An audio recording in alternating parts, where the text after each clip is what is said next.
ఆదిరన్ temple tree future సిటీకి దగ్గరగా open ప్లాట్లు మీ భవిష్యత్తు కోసం సరైన పెట్టుబడి. కూడా ఈ మధ్య బాగా వినపడే మాట, నేను చాలా డిసప్పాయింట్మెంట్లో ఉన్నానని, ఒత్తిడిలో ఉన్నానని, లోలో ఉంటున్నానని. ఉన్నవేమో బాతురెక్కలు, అందుకోవాలనుకుంటున్నది ఆకాశం. టఫ్ టైమ్స్ అనేవి అసలు ఎందుకు వస్తాయి? టఫ్ టైమ్స్ అనేవి అసలు ఉంటాయా? మన పెర్సెప్షన్ అండి. Time is not tough, time is time. ప్రతివాడు తాను గొప్పవాడు అవ్వాలనుకుంటారు, గ్రేట్ పర్సన్ అవ్వాలనుకుంటారు, గ్రేట్ లైఫ్ చూడాలనుకుంటారు. నేను ఎలా చూడాలి? All great men are not necessary to be good, but all good men are great. క్వాలిటీస్ని, నైపుణ్యాలు పెంచుకోవటము అనేది అది చాలా ఇంపార్టెంట్ కదా. Teacher must be a constant learner. 40 మంది విద్యార్థులకు బోధించేటువంటి ఒక ఉపాధ్యాయుడు 40 మంది ఆలోచనలకి ఎట్యూన్ చేయగలిగిన శక్తిమంతుడై ఉండాలి. ఒక టీం, ఒక బృందం బాగా స్ట్రాంగ్గా ఉండాలంటే ఎలా, ఏం చేయాలి? స్ట్రాంగ్ టీం దొరకదండి, ఏ సంస్థలోనూ దొరకదు. వాళ్ళు చాలా టాలెంట్ ఉంటుంది, బ్రిలియన్స్ ఉంటుంది, నాలెడ్జ్ ఉంటుంది, అకాడమిక్ రికార్డ్స్ ఉంటాయి, కానీ వాళ్ళు ఫెయిల్ అవుతుంటారు. ఎందుకు? ఏం మాట్లాడేవాళ్ళో తెలియకపోతే, ఏది మాట్లాడినా చెల్లుతుందని అనుకుంటే, ఇగో ఈ కారణాల వల్ల వాళ్ళు ఫెయిల్ అవుతారు. మెంటర్ అంటే ఎవరు? తల్లి మెంటర్, తండ్రి మెంటర్, టీచర్ మెంటర్, స్నేహితుడు మెంటర్. వాడికి ఉన్నటువంటి పరిమిత శక్తిని ఛానలైజ్ చేసి ప్రాపర్గా ఇలా వాడుకుంటే బాగుంటుందని చెప్పేవాడే మెంటర్. ఓట్లతో పని లేదండి, ₹1 బిళ్ళ చాలు, తృప్తి, పిడికెడు అన్నం చాలు. నిన్ను నువ్వు తెలుసుకో, నిన్ను నువ్వు మలుచుకో, అంతేగా దీని సారాంశం. ముందు మలుచుకో, తర్వాత తెలుసుకో. తెలుసుకుంటేనే కదా మలుచుకుంటా. ఆ రెండు. నమస్కారం. మనతో పాటు విఎస్ఆర్ మూర్తి గారు ఉన్నారు. వారు స్పిరిచువల్ సైంటిస్ట్గా ఎన్నేళ్ల నుంచి చాలామంది తెలిసిన వ్యక్తి. ఇంజనీరింగ్ చదువుకున్నారు. స్పిరిచువాలిటీ, లిటరేచరు, వీటన్నిటి కూడా ఎప్పటి నుంచో అధ్యయనం చేశారు, అంతమందికి బోధిస్తున్నారు.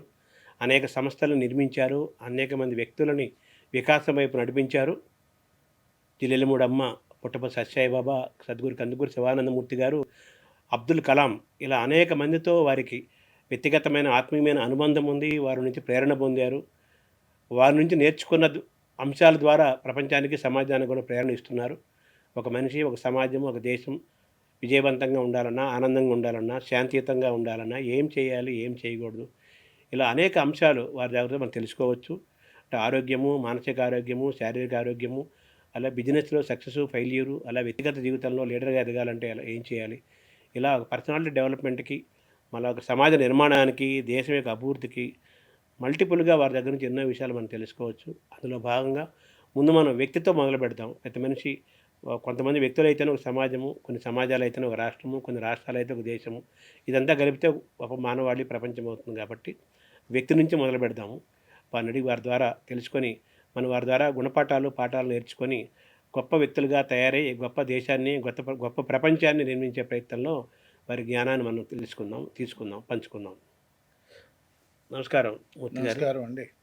ప్రతి మనిషి కూడా ఈ మధ్య బాగా వినపడే మాట, ఒకప్పుడు అలా ఉండేవాళ్ళు కాదు, నేను చాలా డిసప్పాయింట్మెంట్లో ఉన్నానని, ఒత్తిడిలో ఉన్నానని, లోలో ఉంటున్నానని, ఈ మాటలు ఎక్కువ వినపడుతున్నాయి.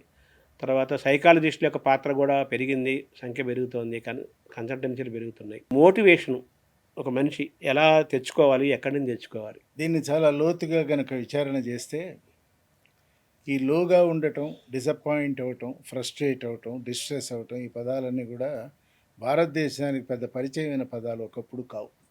ఇప్పుడు బాగా పరిచయమైన పదాలు. మోడర్నైజ్ కావాలే కానీ వెస్టర్నైజ్ కాకూడదు అనేది ఒక సిద్ధాంతం. వెస్టర్నైజ్ అయినప్పుడు మన ఆశలు ఎక్కువగా పెరుగుతాయి. మనకున్నటువంటి శక్తి ఏమో, ఉన్నవేమో బాతురెక్కలు, అందుకోవాలనుకుంటున్నది ఆకాశం. గగనాంతరాలు దాటాలి అనుకున్నప్పుడు ఆశ ఉండాల్సిందే. ఆశతో పాటు ఆశయాలు ఉండాలి, ఆదర్శాలు ఉండాలి, ఆచరణ ఉండాలి. ఆచరణలో నుంచి కొంత అనుభవం కావాలి, అనుభవంలో నుంచి అనుభూతి పుట్టాలి, అనుభూతిలో నుంచి కడగా విభూతి స్థాయికి వెళ్ళాలి. ఇది ఒక క్రమ పరిణామమైనటువంటి ఒక భారతీయ సిద్ధాంతం. ఇది లేనప్పుడు ఏమవుతుంది అంటే, తనలో తన శక్తిని మించి తనను ఊహించుకోవటం ఓ కారణమైతే, అవతలవాడికి అవకాశాలు వస్తున్నాయి, మనకు రావటం లేదనేటువంటి ఒక న్యూనత, ఆత్మన్యూనతాభావం ఈవేళ నిజంగా యువతే కాదు, ప్రతి మనిషిని కూడా తన గుప్పిట్లో పెట్టుకుంది. ఏం చేయాలి అంటే, అంతయున్ ఈశ్వర ప్రీతికే అని ఒక మాట ఉంది కదా. ఏది చేసినా ఈశ్వర ప్రీతికే, ఏ దుఃఖం కలిగినా అది ఈశ్వర ప్రీతికే, సుఖము, ఆనందము, సంతోషం కలిగినా అదే అని కనుక అనుకున్నట్లయితే దాన్నే మనం డూయర్షిప్ లేదు అనుకుంటాం. అయితే డూయర్షిప్ లేకుండా పని ఎలా చేస్తాం అంటే, పని చేసేంతసేపు డూయర్షిప్ చేసుకో, పని అయిపోయిన తర్వాత డూయర్షిప్ నుంచి వైదొలుగు. ఆ ఆ ఆవరణం నుంచి బయటకు కనుక వచ్చేస్తే మనం చేయగలిగింది చేసాం, మనం ఏం చేయాలో చేసాం, ఎంతవరకు చేయాలో చేసాం. అది కర్మణ్యేవాధికారస్తే మా ఫలేషు కదాచన భగవద్గీతలోనే చెప్పబడింది కదా. దీంతోపాటు భగవాన్ రమణ మహర్షి కూడా చెప్పారు, కర్తృరాజ్ఞయా ప్రాప్యతే ఫలం. ఇది మనిషి మామూలుగా కొద్దిగా రేషనల్గా ఆలోచించేవాడు, అవునండి అన్నీ ఆయనే చేస్తున్నప్పుడు మనదేం లేదా అని కాదు. మనం అంతా చేస్తే ఆ ఆయనో ఆవిడో ఆమె అదో అదో ఏదో దానికి నిర్వచనం లేదు. ఆ అనుభూతి పొందినవాడు అసలు మాట్లాడటల్లా. అనుభూతి అనేది ఒకటి ఉందని, దాన్ని పొందాలని, దీనికి మార్గం ఉందని తెలియనివాడు భౌతిక పదార్థము, భౌతిక విజ్ఞానము, భౌతికమైనటువంటి స్థాయిలో అంటే ఓన్లీ అట్ మెటీరియలిస్టిక్ లెవెల్లో కనుక మనం మనస్సుని అప్లై చేస్తే ఇగో ఈ పరిణామాలన్నీ ఏర్పడతాయి. ఇవి ఏర్పడటానికి ఇదే కారణం. కాబట్టి ఆదిభౌతిక, భౌతిక ముందు, ఆదిభౌతిక, ఆధ్యాత్మిక. భౌతిక లేకుండా ఆధ్యాత్మికత లేదు. ఎందుకని? ఇది రియల్ గ్రౌండ్. అధివాస్తవికమైనటువంటి ఒక దృష్టితో మనం గనక విచారణ చేసినట్లయితే నిజానికి సుఖము లేదు, దుఃఖము లేదు, అన్నీ మన మనోకల్పితాలే. మన మనస్సు కల్పిస్తుంది. ఒకడికి ₹1,00,00,000 లాభం వస్తే చాలా బాగుందండి అంటాడు ఇన్స్టెంట్గా. 5 నిమిషాలు అయిన తర్వాత ఇంకొక 1,00,00,000 వస్తే బాగుండేది కదా అని అంటాడు. ఆ అన్నది ఎవరు? మన మనస్సే. కాబట్టి మన మనస్సును నియంత్రించుకుంటూ, ఆలోచనలను నిగ్రహించుకుంటూ, ఏది ఏ పని ఎంతవరకు ఎట్లా చేయాలో విత్ ప్రూడెన్స్ అండ్ డిలిజెన్స్, ఈ రెండింటి మనం ఇంటెలిజెన్స్ని ఆధారం చేసుకున్నాం, ప్రూడెన్స్ లేదు, డిలిజెన్స్ అసలు లేదు. కాబట్టి ఈ పరిణామాలకు మూలాలు ఇవన్నీ నేను గట్టిగా నమ్ముతూ, పెద్దవాళ్ళు కానీ యువకులు కానీ మానవ జన్మ ఎత్తిన ప్రతివాడు చేయవలసింది ఏమిటంటే తన కర్తవ్యాన్ని తాను చేయాలి. ముందు వ్యక్తిగతంగా చేసుకోవాలి. తన్ను మాలిన ధర్మం మొదలు చెడ్డ బేరం అని ఒకటి ఉంది కదా. ముందు వ్యక్తిగా తాను ఎక్విప్ కావాలి. తన ద్వారా ఆ శక్తిని తన కుటుంబానికి ఇవ్వాలి, తన కుటుంబం ద్వారా సమాజానికి ఇవ్వాలి. ఇక సమాజం ప్రపంచం అవుతుందో సృష్టి అవుతుందో అది పెద్ద క్యాన్వాస్. దాని జోలికి వెళ్లకుండా అసలు సంస్కరింపనేల సంఘమంతటి నీవు సజ్జనుండవగము స్వార్థముడిగి ఒక్క నీచుడప్పుడు ఉర్విలో తగ్గును. ఇటువంటి చిన్న చిన్న పదాలతో మనం గనక సాహిత్యాన్ని బాగా చదువుకున్నట్లయితే సాహిత్యంలో రాహిత్యము ఉంది, రాహిత్యంలో సాహిత్యం లేదు. రాహిత్యంలో అబ్సల్యూట్ ప్యూర్ నాలెడ్జ్ అది మన ఎందు ఉంటుంది. కాబట్టి ఈ భౌతిక ప్రపంచాన్ని దాటుతూ మనం వేటినైతే ఎదుర్కొంటామో, ఎన్కౌంటర్ అవుతామంటామే, వాటన్నింటినీ కూడా సమర్థవంతమైనటువంటి శీలం, క్యారెక్టర్, కాండక్ట్, ప్రవర్తన, తర్వాత ఒక విస్తృతమైనటువంటి ఒక భావ సంపద, వీటన్నింటినీ సంతరించుకొని చేసినట్లయితే మీరు ఇప్పుడు ఏవైతే చెప్పారో అవన్నీ మన నుంచి దూరం అవుతాయి. మాయం అవుతాయని చెప్పను, దూరం అవుతాయి. దూరం అయిపోయిన తర్వాత అది నెమ్మదిగా మాయం అవుతుంది. ముందే మాయం కాదు. ఆ దూరం జరగటానికి, మన నుంచి దాన్ని దూరంగా నెట్టివేయటానికి సంగీతము, సాహిత్యం, సద్గోష్ఠి, సత్సంగం, సత్సాంగత్యం, సదాచారం, సమ్యక్ భావన, ఇవన్నీ ఎవరి యందు ఉంటాయో వాడు నిత్యతృప్తుడై నిత్యసుఖి ఉంటాడు. ఈ టఫ్ టైమ్స్ అనేవి అసలు ఎందుకు వస్తాయి? టఫ్ టైమ్స్ అనేవి అసలు ఉంటాయా? మన పెర్సెప్షన్ అండి. Time is never tough. దానికి రుచి లేదు, రంగు లేదు, వాసన లేదు. వేగం ఉందేమో, అది కూడా మనస్సు కల్పించేదే. కానీ time is a constant factor. అది ఒకసారి దానికి ముందుకు వెళ్ళటమే తప్ప వెనక్కి తిరిగి రావటం లేదు.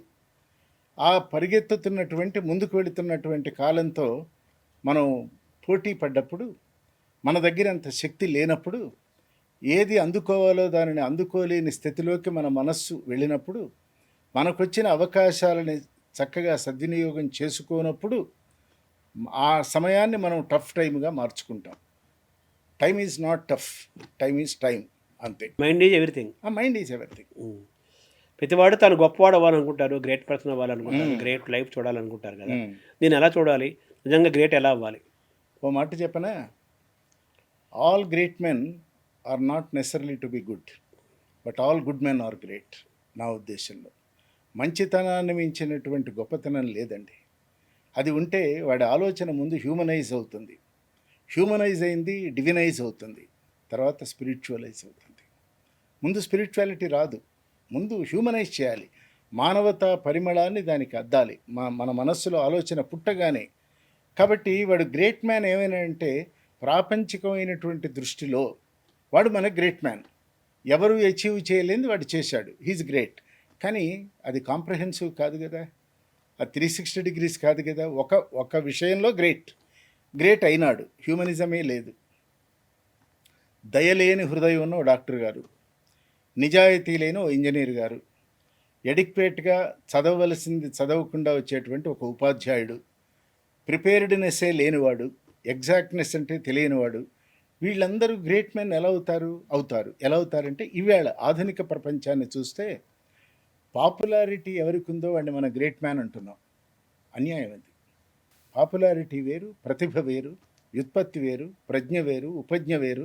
ఇన్ని ఉన్న తర్వాత ఆ గ్రేట్నెస్గా ఎవరినైతే మనం గ్రేట్ మ్యాన్ అని అంటున్నామో అతను ప్రపంచానికి హితమైంది ఏదన్నా చేశాడా, అతని రంగంలో అతను గ్రేట్ అయినాడు.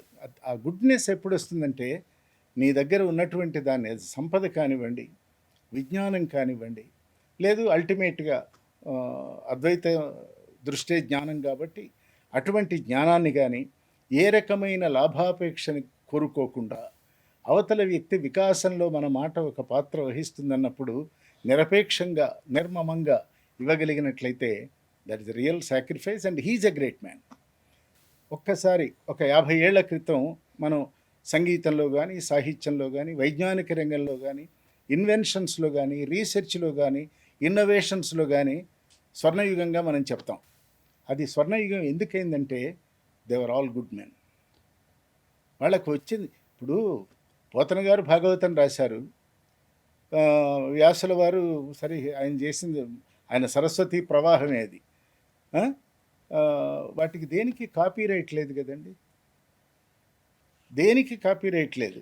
ఇవాళ మనం 40 పేజీల చిన్న పొత్తం ఉంటామే, ఆ పొత్తం రాస్తే కాపీరైట్ సర్వ హక్కులు నావని రాస్తాడు. అంటే నేనంటాను వాళ్ళది రైట్ టు కాపీ, మంది కాపీరైట్.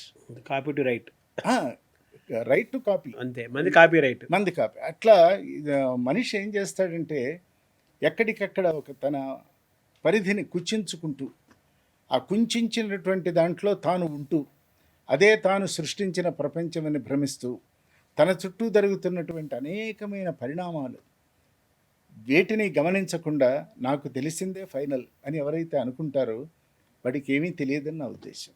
తెలుసుకుంటూ ఉండాలి మనస్సుని. అందుకనే అంతరంగము కన్నా అధ్యాపకుడు లేడు, అరయ కాలమే మీకు పరమ గురువు, గ్రంథరాజమగును ప్రత్యక్షలోకమే. ఆ ప్రత్యక్షలోకమే పెద్ద పుస్తకం ఇది. దానిలో నుంచి మనకు కొన్ని విషయాలు తెలిసి మనకి నచ్చి మనం ఎప్పుడు అవి పొంది మళ్ళీ వాటిని మననం చేసి ధారణ చేసి మళ్ళీ ప్రపంచానికి మనం ఇస్తున్నాం తప్ప మనది మనంగా ఒరిజినల్గా కంట్రిబ్యూషన్ ఏదైనా ఉన్నదా? వాళ్ళవన్నీ ఒరిజినల్. అందుకే they're all good and great. Now we may be great but may not be really good. We are great by popularity. That what I say. ప్రతిభ వెనక్కి వెళ్ళిపోయింది. అవును. ఇప్పుడు ఒక సామాన్యుడు అనుకునేవాళ్ళు ఒక వ్యక్తి గొప్పవాడు అవ్వాలంటే ఏం చేయాలి? నిరంతరము స్పృహలో ఉండాలి. స్పృహ చాలా గొప్పది. ఇది అంటే కాన్స్టెంట్, కన్సిస్టెంట్, ఇంటగ్రేటెడ్ అవేర్నెస్ అంటాం. నేను ముందు మేనుతో ప్రారంభమైన నేను, తర్వాత ఆలోచనాత్మకమైనటువంటి ఒక నేను, ఆచరణాత్మకమైన మరొక నేను, అనుభవాన్ని పొందిన నేను. ఈ నేనులు ఎన్నెన్నో ఒక్క మేనులో ఇమిడిపోయి ఉన్నాయి కదా. వీటన్నింటినీ సమన్వయం చేసుకుంటూ సంఘటితపరచుకుంటూ తన శక్తి కొంత అయినట్లయితే తాను అందుకోవలసిన దానిని అందుకోవటానికి తన శక్తి చాలదు అని అనుకున్నప్పుడు సమాజం యొక్క శక్తిని తను తీసుకొని సమాజంతో మమేకమై తన శక్తిని సమాజానికి, సమాజం యొక్క దాని శక్తిని తనకి, రెండింటిని కనుక ఎట్యూన్ చేసుకోగలిగితే సామాన్యుడు అసామాన్యుడు అవుతాడు. ఖచ్చితంగా ఇదే మార్గం, ఇంకా వేరే మార్గం లేదు. దానికి విద్య బేసిక్. అంటే విద్య అంటే కేవలం మార్కులు వచ్చాయి కాదు, రిమార్క్ తేని విద్య కావాలి. చదువులన్నీ చదివి చావంగనేటికి చావులేని చదువువలై. అది స్పిరిచువల్ కోణంలో. భౌతికమైనటువంటి కోణంలో కూడా ఒక చాలా సామాన్యమైనటువంటి వాడు నేను దానిని అందుకోవాలి, ఆ స్థాయికి వెళ్ళాలి అని అనుకున్నప్పుడు జీవితాన్ని పణం పెట్టాలి. కాలంలో తనను తాను పుటం పెట్టుకోవాలి. తనలో ఉన్నటువంటి అనేక చీకటి కోణాలు, నెగటివిటీస్ అన్నీ కూడా దగ్ధం చేసుకోవాలి. తనను తాను అందరంటారు కడిగిన ముత్యంలా వచ్చాడు అంటే అప్పటికే ముత్యానికి మాలిన్యం అంటుందన్నమాట. అంతే కదా, ముఖ్యమే కానీ మాలిన్యం ఉంది దానికి ఉంది. కాబట్టి అసలు ముత్యంలాగానే ఉండాలి. ఎలా ఉండాలంటే ముందు తనని తాను సంస్కరించుకోవాలి.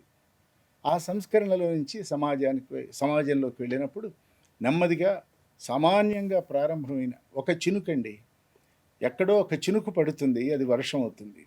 వర్షం నెమ్మదిగా వరద అవుతుంది. వరద నదిలో ప్రవహిస్తుంది. నదులన్నీ పోయి సముద్రంలో కలుస్తాయి. సాగర గంభీరుడు అన్నారే కానీ నదీ గంభీరుడు అనలేదుగా. ఆ సాగర గంభీరత్వం అంటే గంభీరము గభీరము రెండు దాంట్లో ఉంటుంది. లోతు ఉండాలి. లోతు, ఎక్స్పాన్షన్, విస్తృతం కావాలి. షెల్ పగలగొట్టుకొని మనకున్నటువంటి పరిధిని ఎవరైతే విస్తృతం చేసుకుంటూ వెళతారో వాళ్ళు వీటన్నింటినీ పాటించాలి. అంటే అవగాహన ఉండాలి. అవగాహన ఉండాలంటే విద్య ఉండాలి. విద్య అంటే తెలుసుకోవటం అంతే. విద్య అంటే ఎడ్యుకేషన్ కాదు, విద్య అంటే తెలుసుకోవటం, జ్ఞానం. ఆ మార్గం ఏమిటో తెలుసుకోవాలి.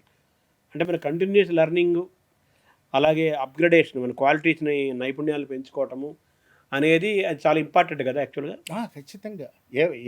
నేను ఎప్పుడు చెప్తాను ఒక మాట, teacher must be a constant learner. 40 మంది విద్యార్థులకు బోధించేటువంటి ఒక ఉపాధ్యాయుడు 40 మంది ఆలోచనలకి ఎట్యూన్ చేయగలిగిన శక్తిమంతుడై ఉండాలి. అంటే ఆ సబ్జెక్టు మీద ఆయనకు అథారిటీ ఉండాలి. ఏది రాని ఏది పోది, వాడి కీర్తి వస్తుందా, ఉత్తమ ఉపాధ్యాయుడు అవార్డు వస్తుందా, జీవిత సాఫల్యం వస్తుందా, ఇది కాదండి కావలసింది. తన ముందు 40 మంది విద్యార్థులు తెలుసుకోవాలని కూర్చున్న వాళ్ళకి తెలియచెప్పాలి. తెలియచెప్పాలంటే తాను దాని మీద అధికారాన్ని తాను బాగా తెలుసుకోవాలి. బాగా తెలుసుకొని బాగా అధ్యయనం చేసి అనేక కోణాలలో ఫిజికల్, మెటాఫిజికల్ అండ్ స్పిరిచువల్, భౌతిక స్థాయిలో చెప్పాలి, అధిభౌతిక స్థాయిలో చెప్పాలి, ఇంటలెక్చువల్ లెవెల్లో చెప్పాలి. ఆ తర్వాత స్పిరిచువల్ లెవెల్ వైపు వాడిని నెమ్మదిగా తీసుకొని వెళ్ళాలి. ముందే అంతా స్పిరిచువల్ అయితే ఇంకా 2 ఆల్టిట్యూడ్స్ లేవు. కాబట్టి start from physical level, then apply your intellect. ఈ 2 అయిపోయిన తర్వాత స్లోగా, అది వయస్సు కావచ్చు, అనుభవం కావచ్చు, జీవితాన్ని చూడటం అనేది ఏం లేదు, దర్శించాలి. చూడటం వెరీ ఫిజికల్, దర్శనం అంతరంగిక. అంటే మనోనేత్రంతో చూడటం, జ్ఞాననేత్రంతో అనుభవించడం. దానికి మనం ఏ పేరు పెట్టుకున్నా స్పష్టంగా చూడటం తెలియాలి. తెలుసుకునే ప్రయత్నం గట్టిగా చేయాలి. ఇప్పుడు మనోనేత్రం అనేది అంతర్నేత్రం మనం వాడుతాం పదాలు. మనస్సుకి నేత్రం ఉందా? లేదుగా. లేదు. ఊరికే అదేదో కనపడదు కాబట్టి దానికి ఒక పేరు పెట్టారు, థర్డ్ ఐ అన్నారు. థర్డ్ ఐ అని అవన్నీ ఇవాళ కమర్షియల్ పదాలేనండి. థర్డ్ ఐ అనేది ఈ 2 కళ్ళతో ఈ ప్రపంచాన్ని, ఇప్పుడు బ్రహ్మము అంటామండి. దీనికి చాలా సంబంధించినటువంటి విషయం. భగవద్గీత నిండా బ్రహ్మం గురించి మాట్లాడాడు ఆయన. మనం కూడా చెప్తాం బ్రహ్మ పదార్థం అంటాం. అసలు నిజానికి పదార్థము బ్రహ్మం అని వేదం చెప్పింది. అర్థంగా బ్రహ్మ పదార్థం అని దానికి ఇట్లా కొన్ని ఏర్పరిచారు. అయితే ఏమిటి ఆ బ్రహ్మం అంటే, దేనిని ఈ కనులు చూడలేవో కానీ దేని వలన ఈ కనులు చూడగలుగుతున్నాయో అది బ్రహ్మం. చూపించేదనమాట. అన్నింటికీ తాను కర్తై ఉంటున్నాడు. మనం కార్మిక భూమిలో ఉంటాం. అంటే అణుక్షేత్రం నుంచి ఆధ్యాత్మిక క్షేత్రంలోకి వెళ్ళటం ఒక ప్రస్థానం, అదో మంచి ప్రయాణం. అంటే ఆ క్షేత్రంలో మనం ఉంటాం. చూడగలగాలి మనం. అదొకటి ఉందని ముందు తెలియాలి. తెలియాలంటే గురువు ఉండాలి. ఇందాక చెప్పిన అనేకం సత్సాంగత్యం అలాంటివన్నీ కూడా ఉన్నట్లయితే మనకు మన దగ్గర కూడా కొంత విషయం ఉంది. దాన్ని మనం ఎక్స్పాండ్ చేసుకుంటూ, బ్రేసింగ్ చేసుకుంటూ ముందుకు వెళ్ళాలి. ఈ ఇంగ్లీష్ పదాలు చాలా ఎక్కువగా ఎందుకు చెప్తున్నానంటే, యువతకి అలా చెప్తే తప్ప అర్థం కావటం లేదు. స్పష్టమైనటువంటి అచ్చ తెలుగు గనక మాట్లాడితే ఏదో చెప్పారు, బాగానే చెప్పారు కానీ మాకు పెద్ద తెలియదు. అదే మన భాషలో మాట్లాడారు. ఇప్పుడు కరికులం కూడా మారిపోయింది కాబట్టి, కమ్యూనికేషన్ కూడా పెరిగింది కాబట్టి ఇంగ్లీష్ అనేది ఇప్పుడు మన వాక్యాల్లో శ్రీశ్రీ గారు అన్నట్టుగా ఇంగ్లీష్ వాక్యాలే తెలుగు పదాలు ఏరుకోవాల్సి వస్తుంది అన్నాడు ఆయన భవిష్యత్తు. తర్వాత మన వ్యక్తి నుంచి మనం బృందాలు నిర్మాణం చేస్తాం, టీం నిర్మాణం చేస్తాం. ఒక బృందం బాగా స్ట్రాంగ్గా ఉండాలంటే ఎలా ఏం చేయాలి? టీంని మనం తయారు చేసుకోవాలి. టీం మీకు స్ట్రాంగ్ టీం దొరకదండి, ఎప్పుడు దొరకదు, ఏ సంస్థలోనూ దొరకదు. ప్రతివాడిని తీసుకోవాలి. తన ఆశయాలు, తన ఆదర్శాలు, తన లక్ష్యాలు, తన గమ్యాలు, ఇవి కదా, ఈ 4 కదా. ఈ 4 ఏమిటో వాడికి రోజు ఉపన్యాసం ఇవ్వక్కర్లా. అవును. వాడిని అలా మౌల్డ్ చేయాలి. చేసి మీకు శక్తివంతమైనటువంటి పరికరంగా తయారు చేసుకొని అతను ఏ పనిలో ప్రజ్ఞ చూపించగలడు, తన ప్రజ్ఞ ద్వారా ఏ ఆనందాన్ని ఇవ్వగలడు. ఆనందం ఏంటంటే మంచి పని జరిగింది అనుకోండి, అది ఆనందం ఇస్తుంది. చాలా బాగుంది వేళ అంటాం. రిజల్ట్ ఓరియంటెడ్, టార్గెట్ ఓరియంట్ నుంచి రిజల్ట్ ఓరియంటెడ్కి వెళ్ళాలి అంటే ఆ టీముని మనం తయారు చేసుకోవాలి. వీడు పనికిరాడు, వీడు డిస్క్వాలిఫై అయినాడు, వీడు మన ఆవరణంలో లేడు అని అనుకోవద్దండి. రానివ్వండి, వచ్చాక he may become your asset. అది మేనేజ్మెంట్ ఎవరైతే హెడ్ ఉంటారో ఆయన గనక ఈ కోణంలో వెళితే టీమును తయారు చేయటం పెద్ద కష్టం కాదు. హెడ్ ఉన్నవాడికి బ్రెయిన్ ఉండాలి, అది ఇంపార్టెంట్ కదా. అదే కదా, 2 కాంబినేషన్, చేతులు ఉండాలి మళ్ళీ. అవును. చాలా వరకు ఏంటంటే టీం కొంతమంది లీడర్స్లో లోపం ఉంటుంది, టీం బిల్డింగ్లో మీరు అన్నట్టుగా హెడ్ ఉన్నవాడికి బ్రెయిన్ ఉండాలన్నట్టుగా. తర్వాత ఈ కింద తయారైన ఆ కింద టీం ఇండివిజువల్స్లో కూడా లోపం ఉంటుంది. దాన్ని ఆ గ్యాప్ని ఎలా మెయింటైన్ చేస్తారు? చెప్తా. ఇప్పుడు ఇలాగే అనుకుందాం, మీరు మంచి ఆదర్శంతో మంచి టీం తయారు చేశారు. మీ ఆదర్శాలకి మిర్రర్ రిఫ్లెక్షన్లో ఉన్నారు, వాళ్ళు అద్దంలో బొమ్మలా కనిపిస్తున్నారు మీకు. కానీ at the end of the game వాళ్ళ కంట్రిబ్యూషన్ 0 అయిపోతుంది. అంతా మీరే బండి లాగాల్సి వస్తుంది. మరి ఆ టీము రిడెండెంటా, ఉంచాలా వద్దా అంటే నైతిక, భౌతిక, నైతిక, ఆధ్యాత్మిక ఈ 3 కోణాలు మీ టీంకి చెప్పాలి. ఆనెస్టీ ఆఫ్ పర్పస్ చెప్పాలి వాడికి. వాడి రోల్ని మీరు డిస్టింక్ట్గా డిఫైన్ చేయాలి. వాడిని ఎంతవరకు మీరు వాడుకోవాలో అంతవరకే వాడాలి. వాడికి శక్తికి మించిన పని వాడికి మీరు చెప్తే ఆ టీం బలహీనపడిపోతుంది. ఏమండి, ఆ టీంని అనేక విధాలు స్పృశించాలి, అనేక కోణాల్లో చూడాలి.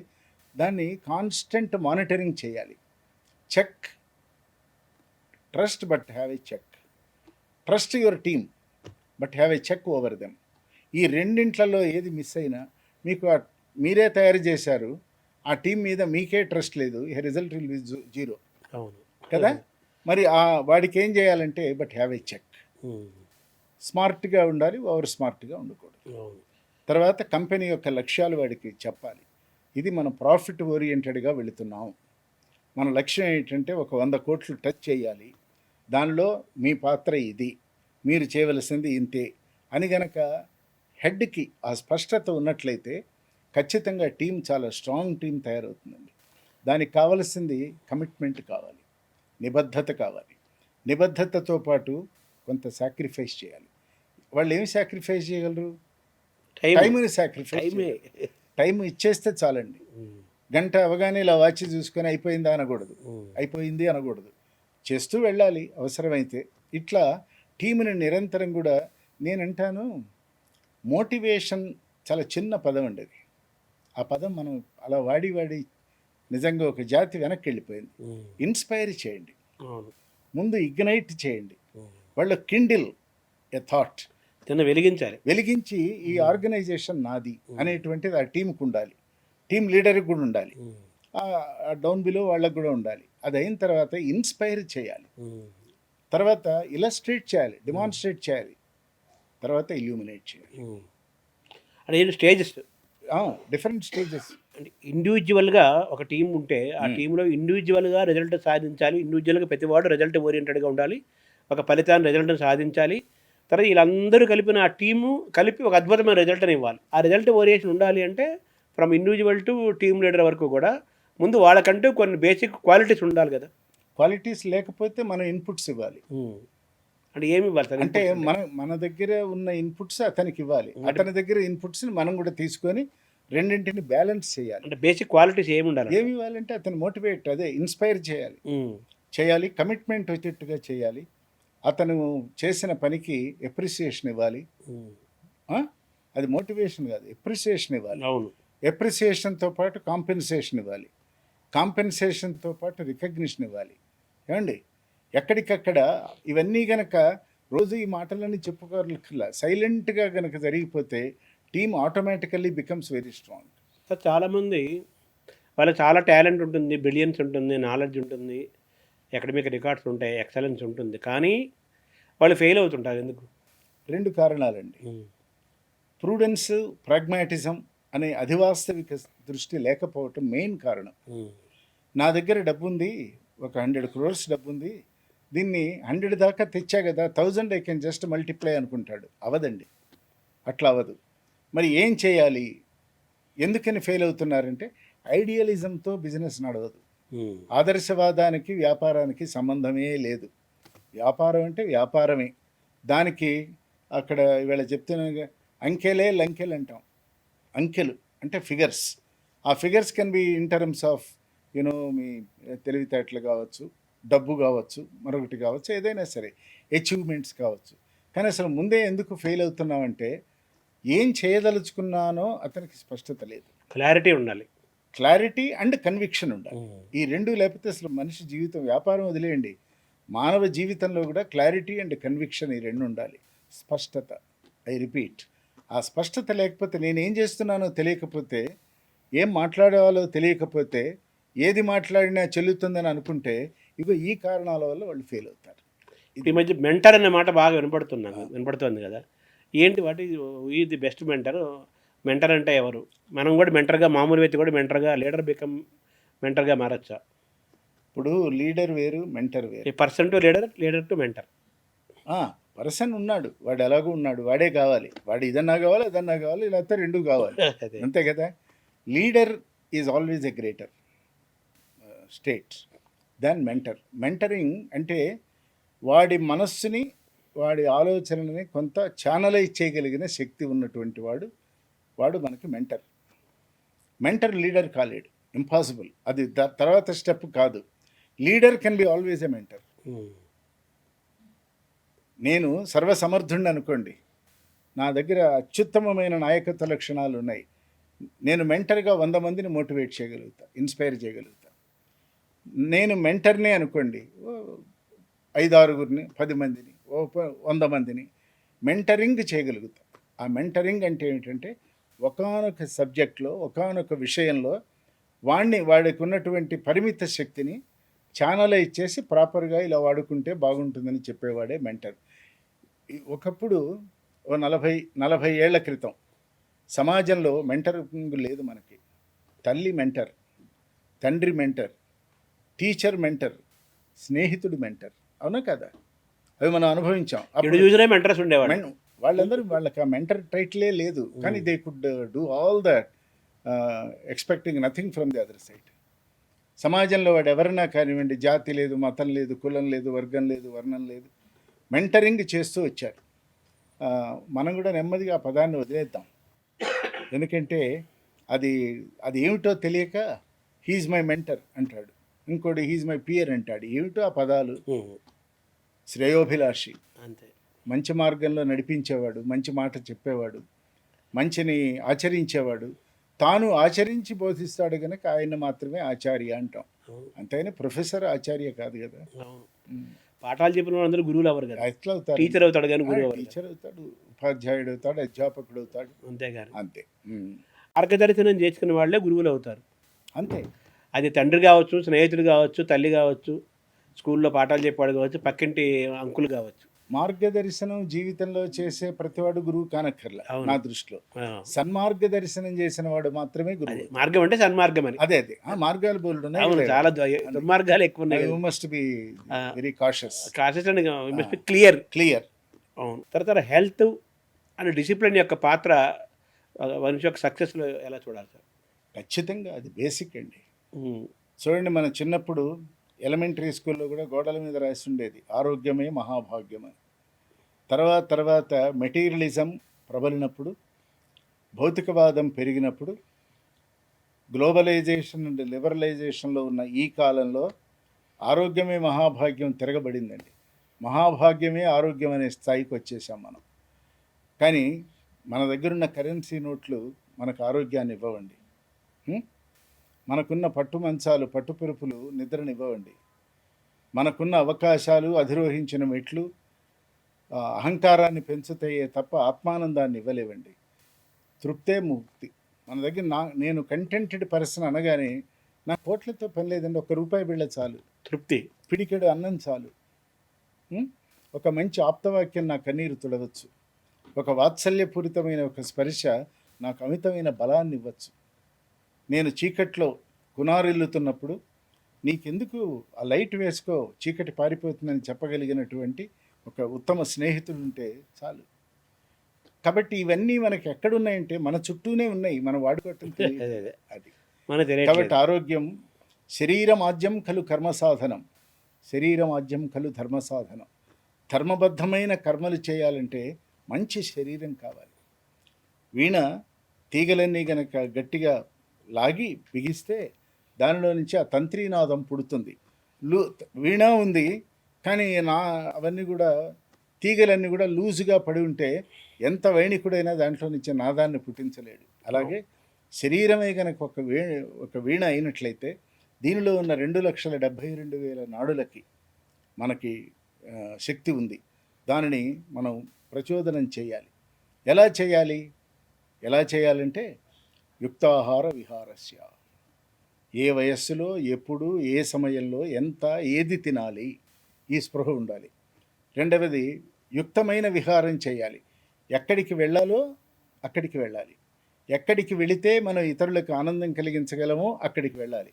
ఎక్కడికి వెళితే మనకి ఆనందం కలుగుతుందో అక్కడికి వెళ్ళాలి. మనకి ప్రజ్ఞలు ఉన్నాయి కదా, ప్రతి వ్యక్తికి ఒక ప్రజ్ఞ ఉంది.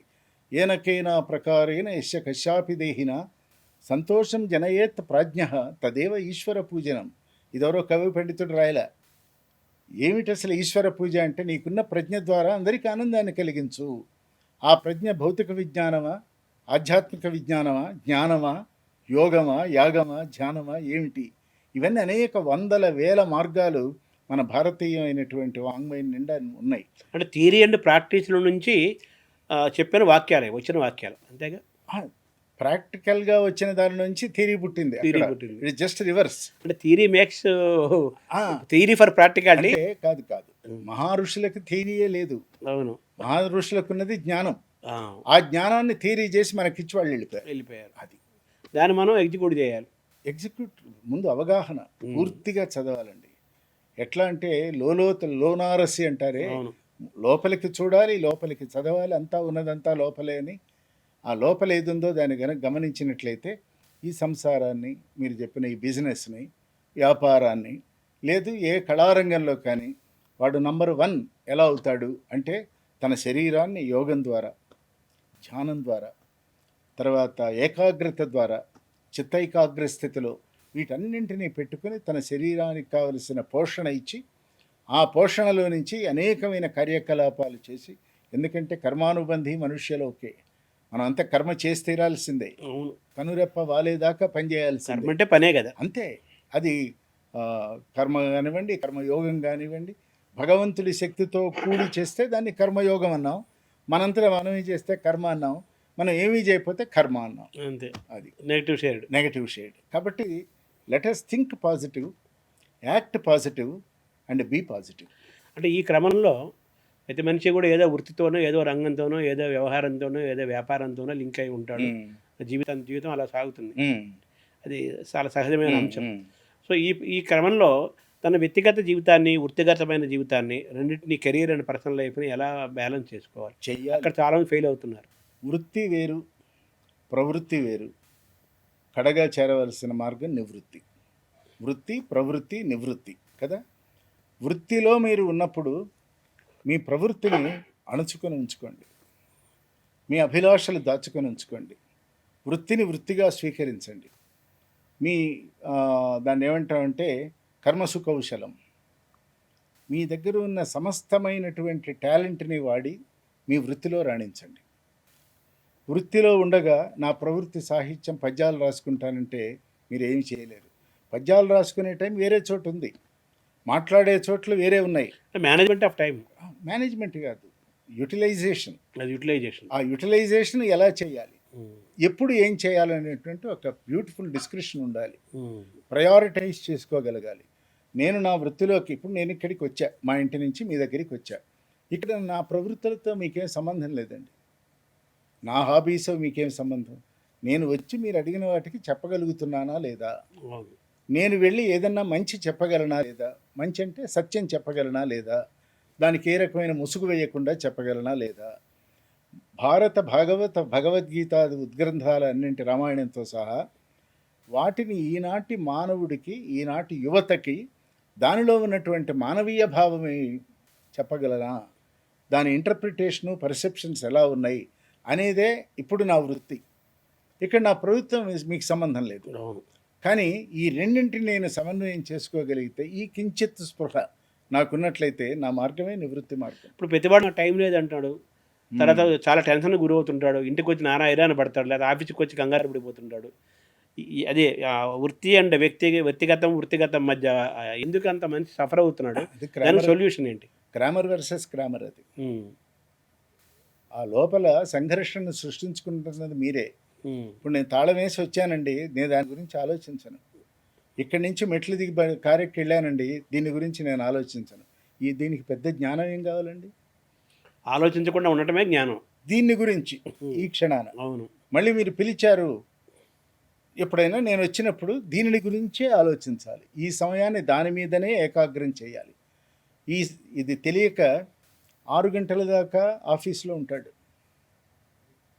80 to 90% ఈవేళ ఆఫీస్లో ఉంటాడు, ఇంటిని గురించి ఆలోచిస్తుంటాడు. ఇంటికి వెళ్ళిపోతాడు, ఆఫీస్ గురించి ఆలోచిస్తాడు. జరుగుతున్నది అది ఎక్కువ. ఇందువల్లనే ఘర్షణ. దేనికి 6 గంటలు అయిపోయింది నీ duty, just empty your mind and get back. ఎంటీయింగ్ the mind is very very important. I don't say shut the mind, you cannot shut the mind. అది ఓపెన్ గేట్. అది ఒక సెకండ్కి 6000 ఆలోచనలు పుట్టించగలిగిన ఒక శక్తివంతమైన ఒక విషయం అంది. దాన్ని 6000 మనకు అక్కర్లేదు. 6000 ఆలోచనలు ఏం చేసుకుంటాం? కాబట్టి తలుపులు 2 కిటికీలు తీసి ఉంచండి, గాలి వస్తుంటుంది పోతుంటుంది. అట్లాగే మన మనస్సులో కూడా ఆలోచనలు పుట్టనివ్వండి, పోనివ్వండి. ఏం కావాలో దాన్ని ఒడిసి పట్టుకొని దానిలో కూడా మళ్ళీ ప్రయారిటైజ్ చేసుకొని నా వృత్తిలో వీటిని ఎట్లా వాడుకోవాలి, ఎలా వినియోగించుకోవాలి, తద్వారా నేను 6 గంటలు 8 గంటలు చేసే పని అరగంటలో ఎలా చేయగలను, నేను అడాప్ట్ ఎలా కాగలను. స్మార్ట్ వర్క్ అన్నారు కదా అది చేసి అడాప్ట్ అండ్ అడాప్ట్ అని 3 మాటలు ఉన్నాయి. అడాప్ట్ అంటే స్కిల్, ఏడిఈపిటి. అడాప్ట్, ఏడిఓపిటి, ఏడిఏపిటి, ఏడిఈపిటి. ఈ 3 పదాలు గనక ఏ వృత్తిలో ఉన్న వాళ్ళైనా, ఏ యువకులనే మాట లేదు, ఇప్పుడు పెద్దవాళ్ళు కూడా మనిషి అనేటువంటి వాడు వీటిని గనక తన జీవితంలో అడాప్ట్ చేసుకోగలిగినట్లయితే దాంట్లో 3 విషయాలు పుడతాయి. ఈక్వానిమిటీ పుడుతుంది. అంతవరకు వీళ్ళందరూ నాకంటే తక్కువ వాళ్ళని, నేను అందరికంటే తక్కువ వాడిని అనేటువంటి ఆత్మన్యూనత నుంచి నేను బయటపడి ఒక ఈక్వానిమిటీ ఏర్పడుతుంది. అంటే no inferiority, no superiority, nothing, what you are, that's all. దాని నుంచి ఈక్విలిబ్రియం ఏర్పడుతుంది, సమతుల్యతలో ఏమవుతుందంటే మనస్సు అటు ఇటు ఊగదు. మీరు మొదట్లో చెప్పారు హైస్ అండ్ లోస్ అని. There is nothing called high, you are taking it a height and you are following into a pit. నీ మనసు, నీ మైండే. ఎవరైనా కానీ గొప్పవాళ్ళు, ఎవరైనా నెంబర్ 1 అవ్వచ్చు, వ్యక్తిగతంగా వాళ్ళు అవ్వచ్చు, ఆ రాష్ట్రం అవ్వచ్చు, ఆ దేశం అవ్వచ్చు. నిన్ను నువ్వు తెలుసుకో, నిన్ను నువ్వు మలుచుకో. అంతేగా దీని సారాంశం. ముందు మలుచుకో, తర్వాత తెలుసుకుంటేనే కదా మలుచుకుంటాడు. ఆ 2 ఎండ్ ఫైండ్. Thank you. నమస్కారం.